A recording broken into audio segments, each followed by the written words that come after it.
when you work with someone like Stan Winston's company, so far, this is John and my second film with them. It's still a pretty magical experience when that suit's first rolled out. Shane likes to put it behind a curtain generally and unveil the curtain in a very dramatic way, and there was Iron Man standing behind. What do we do today? I turn it on. Voila!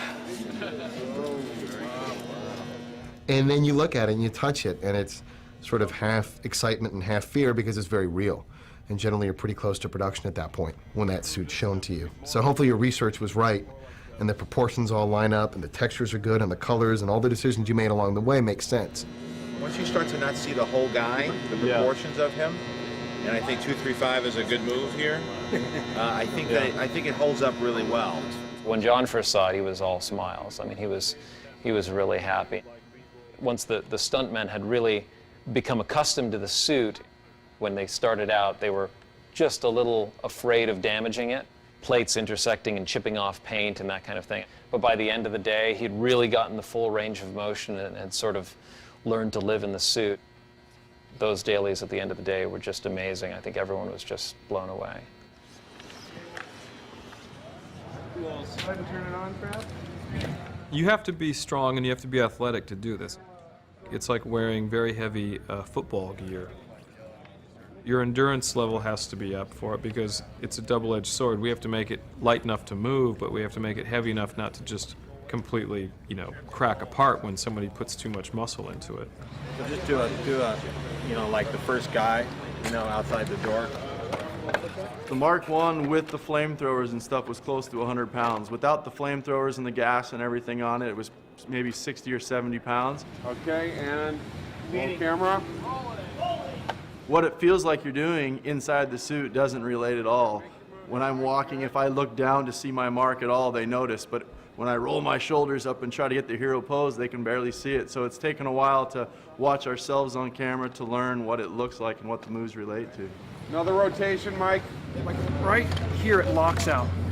Here the weight comes down on my shoulder. So to be erect, is this what you're looking for? Well, I just want to see it, to see if it, because right now we're seeing, I see you crouch up front. Yeah, the hero poses kind of came from us just kind of striking poses and looking what looked best, and then them saying, yeah, hold that, and things from the comic book that they had took and poses they want, and then there were some that we came up with our own, and just different looks and, trying to show that you can see his character. If he's angry or if things are going good in the suit, they wanted to see that on camera.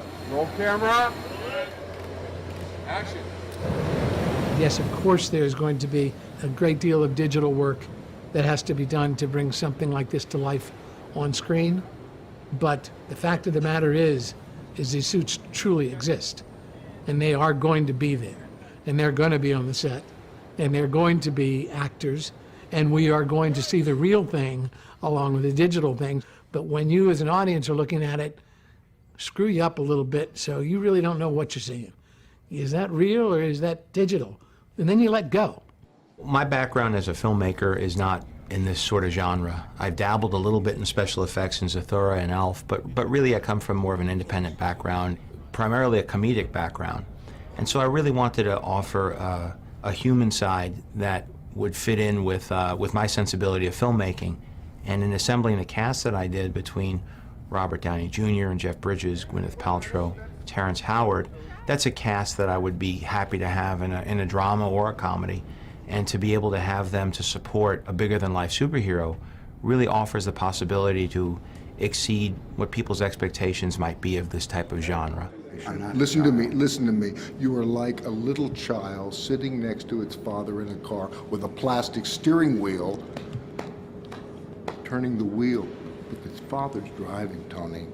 Well, then let me out of the car. Join me. Let's get there and let us start. We can raise all the funds we want. What do you mean? I was the one who arranged the injunction, Tony.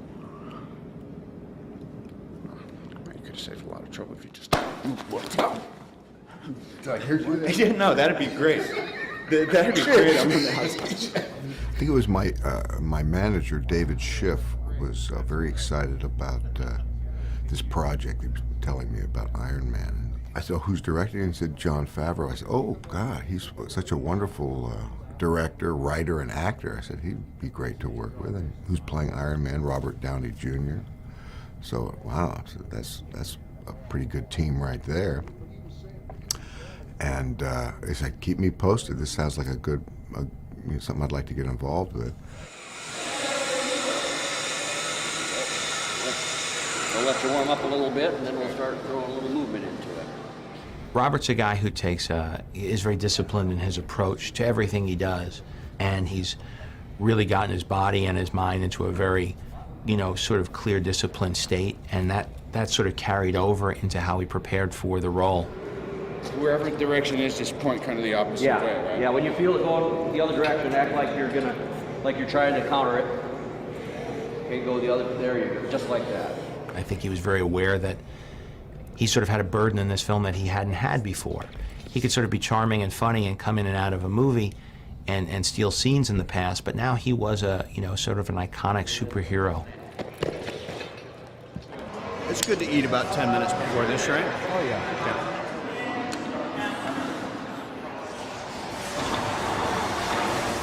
Okay. I weight train crazily, and I do a lot of martial arts and yoga, Kung Fu, Wing Chun Kung Fu, but I was doing that anyway. About a year ago, I said, I really want to put on some size, which isn't easy when you're in your late 30s, and now I'm 41. I thought if I'm ever going to do a movie like this, I've got to do it quick before it's not embarrassing. But anyway, I feel like I've got a 5 to 7 year window, and then if it goes past that, then I'm sure all the optical stuff and CGI will have advanced to make you look better. It's good. How's those legs, baby? Yeah, no, great shape. Legs are ready. We wear this. That's fine. Towards me. Got it across your face. Don't let your face get scratched on anything, right? Robert Downey Jr.'s first reactions to the suit were extremely positive, and he was thrilled. So that made us feel good because it is him, after all. He has to feel comfortable being in it. He enjoys the process. He wants to be in the suit as much as possible, which is fun. Yeah, that's what I wanted to see, just kind of walking around. Oh, they don't bend either, right? No, they just... Oh, I see. They're basically rotational, right? They rotators, and all the moves are hits up like this. Boom. I thought I'd been training for all these years, and I was pretty butch, and I put on that Mark I suit, which is his kind of escape vehicle, and I almost had a personality meltdown. It also just gives me a great respect for the stuntmen and the guys who are doubling, or I don't even want to say doubling, that me and the other fellows who are really playing Tony in the suits. Careful, actor at work, something just snapped off. And I'm not claustrophobic, and it wasn't anything like that. It was just, I wore it for half an hour, and I kind of ran around, and the next day, I felt like my spirit had been broken. I'm exaggerating, but it's like, these guys are seriously tough-ass guys. Mark I suit days, we canceled the strength training.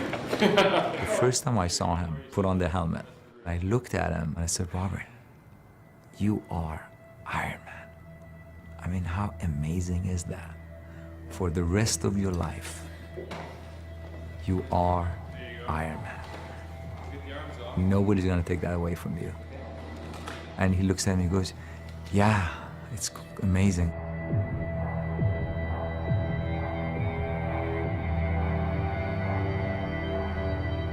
I think we need to add some rust to it, but Here we are. 3 RTs. I love the lag bolts in there. That's great. Well, we're right about to start shooting, and we're rehearsing now. We have the run of the set. We actually started shooting second unit. We went down to the Santa Monica Pier and shot the Ferris wheel yesterday, and that was exciting because we crossed a couple shots off our list of the thousands we need. There's a stress factor that kicks in, and that starts to go away and diminish once you capture each shot and each scene on film. I'm going to tell you right now. But right now, all there is anxiety, stress, and going over and over again your plan of attack on this movie that's certainly the biggest movie I've ever been involved in making. I think we have about a 74-day shoot, and day one is on Monday. I think that we were just talking about that. Happy trails.